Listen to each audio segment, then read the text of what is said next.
Good afternoon. How's everybody today? Okay? This is called TED Talk, so we're going to talk. Okay? And I hope by the end of my talk, you are inspired, no matter what your age is, because I'm going to show you some crazy stuff, and just look at me. I'm probably the weirdest person you've ever met. So my challenge today is to inspire no matter what age you are, especially the youth in the audience, right? So you saw that the first speaker quoted Einstein. The last speaker before the break quoted the Bible. So I'm going to start my presentation with a quote. I think that sounds like a good idea. I'm going to quote myself, because I'm a legend in my own mind, right? And so should you. Your ideas should come from you. And if you're confident and you're a legend in your own mind, you can accomplish a lot. So what are we going to talk about today? We're going to talk about my quote. When something is disruptive, innovation is at its highest opportunity, but the window closes fast. So what am I talking about? Disruption is when something is happening around you, right? Innovation is what you do with that disruption. The mistake that people make, and particularly the youth, what they make is they go, oh, I wish I would have thought of that. Disruption occurs all the time. You do not have to be the one that disrupted. In fact, in most cases, it's the second or third or fourth or fifth person who said, I got an idea, I could do something different. It doesn't have to be better, it can be different. That's called innovation. And today, I'm going to take you through a crazy ride of the music industry, the film industry, and theater. And I'm going to show you how disruption happened. And more important, how innovation occurred while that disruption was going on. But I think what's very relevant first is as I went through this journey of disruption, this is what I looked like.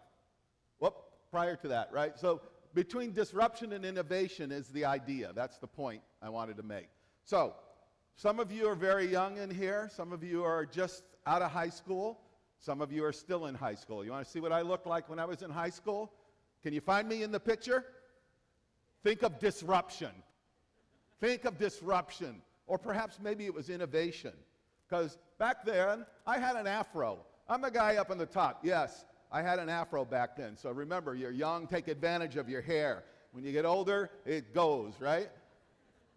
There are two people in this picture that later disrupted the music industry. The guy in the front with the glasses, his name is Peter Anania, and the guy with the afro up there, right? Your age, 19 years old. Let's talk about this.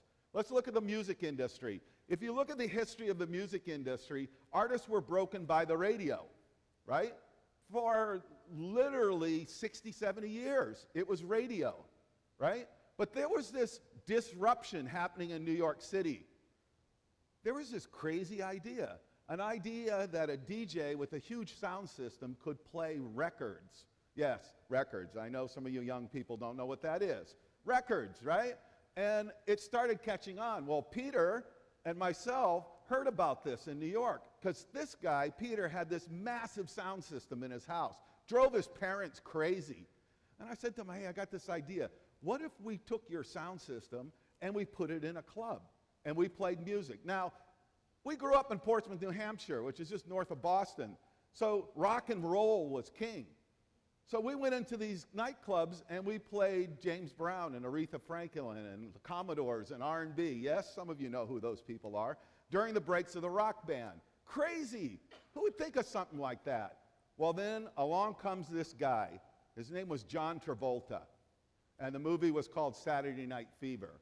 And all of a sudden the world caught on to disco. Right? And disco killed rock and roll. And what that did was it introduced a new paradigm in the music industry, a major disruption. Clubs could now break artists. It changed overnight. And it took a good ride for a long period of time. And then along came this thing in the early 80s, because this was 70s. By the way, that picture was 1973. I'll show you how old I am, right? I saw the first man lying on the moon on a black and white TV. That's how old I am, right? MTV came along, and MTV killed the radio star, right? MTV was a major disruption. So where was the innovation?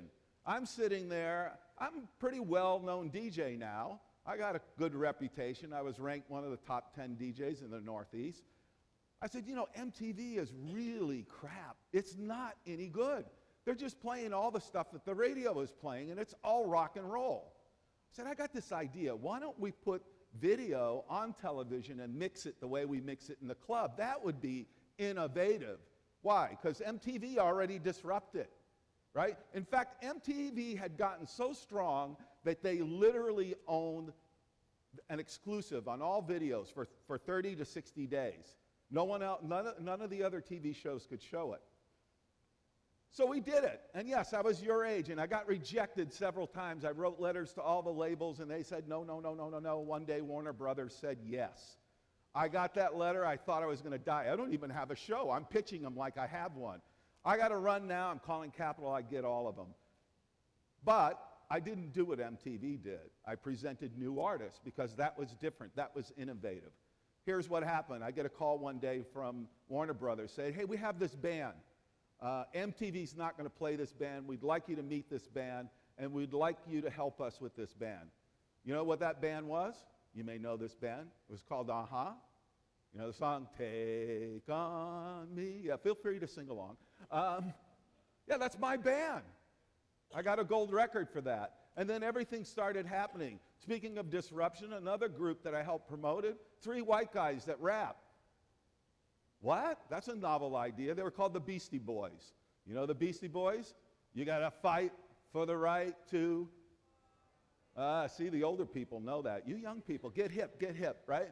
Maybe you know this artist, because towards the end of me getting out of the music industry, I discovered and helped promote a woman who was a disco diva who totally failed. You might know her, the younger people. Her name was Alanis Morissette. Yeah, isn't that ironic? So what happened next was along comes streaming. And you want to talk about disruption of streaming? Because how many of you have Spotify? Right? Yeah. 80% of you are Globe customers because you have Spotify. I know that for a fact, right? Do you think Spotify was the disruption? No. Napster was. That was the first disruption. The innovation came years later with Spotify. And you know what Spotify has done in the industry? It set us back 50 years. We're back to radio. That's what Spotify is. It's just a glorified radio. And Spotify has killed the video star. To be a star in the music industry, you had to, when MTV came along, you had to be guapo, right? Now Spotify doesn't tell you who the artist is. It doesn't share it with you. Ed Sheeran used to stutter when he was a young kid. He learned how to stop stuttering by memorizing Eminem's album. That's an interesting fact. How many of you know that fact? Nobody, right? Because nobody's telling the stories. So where's the disruption today in the music industry? It's in content platforms. It's telling the stories of the artists. That's where we're going in the music industry. That's where Globe is going to take the next step to disrupt the Philippines. And hopefully through content of Filipino artists, we can introduce Filipino artists to the world. Film industry, let's talk about that. Okay, film industry. By the way, the film industry's been this way for 100 years. The Philippines has, no offense to my Filipino friends, I'm Filipino, I drive my own car on EDSA, trust me. You look at this is the same way it's been. You get a film, you release it, it goes to DVD, it goes for pay-per-view, TV, over the top. What's over the top? Over the top is like Netflix, right? And the new content platforms are coming. This is the way the Philippines is. Guess what? It's disrupting already around the world. So all of you creators in the Philippines need to understand what's happening.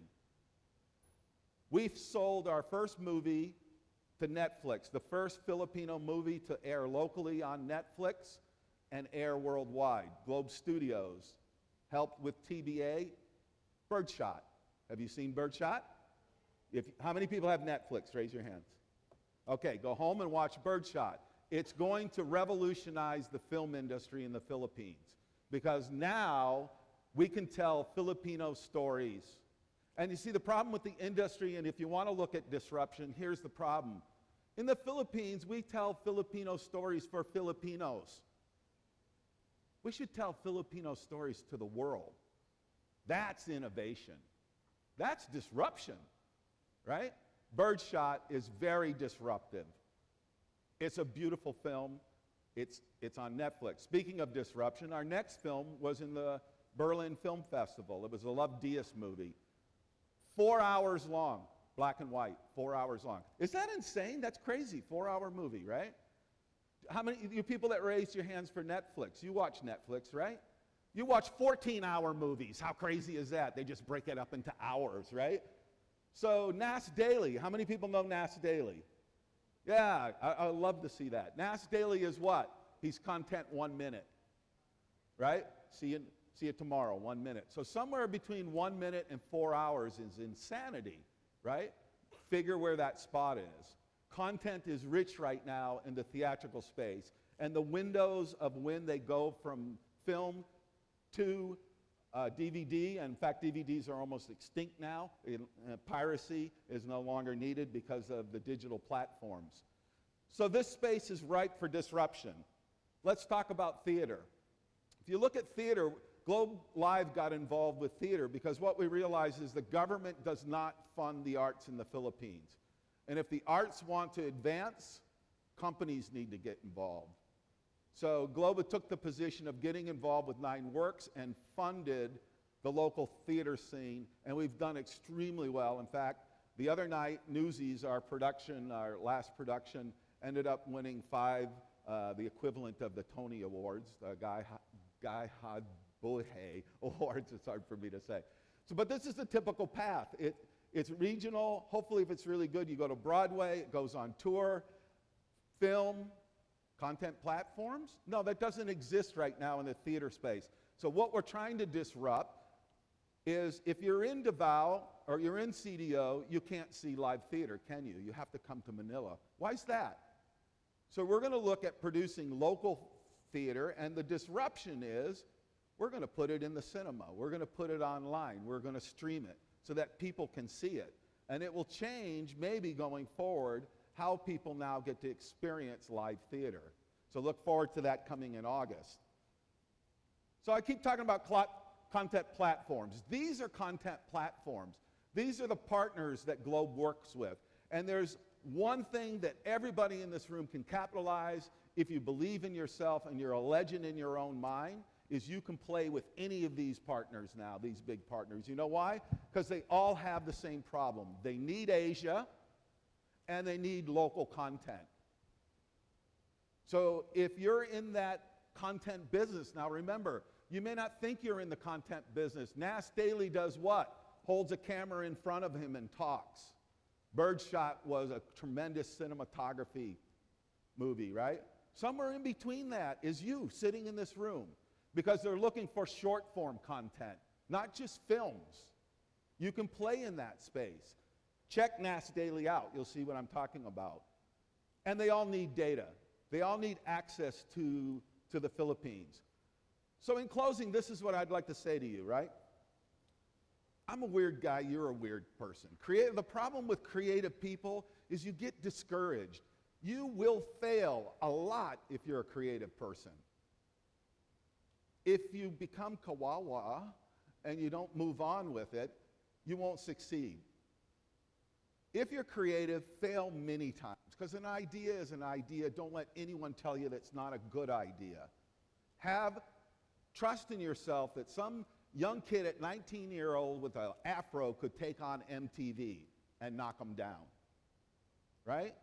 I didn't have a ton of money. I was Wayne's World, right? But I took on MTV.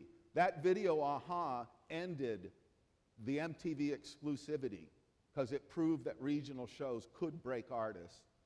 You're sitting in this room today, you have an idea, go forward with it, no matter what your age is. So I encourage you to go forward with your dream, drive it, don't let anyone tell you it's not a good idea, no matter what your age is. Keep doing it, fail fast, fail often, you will succeed. I guarantee you, I'm a living example of it. Thank you very much.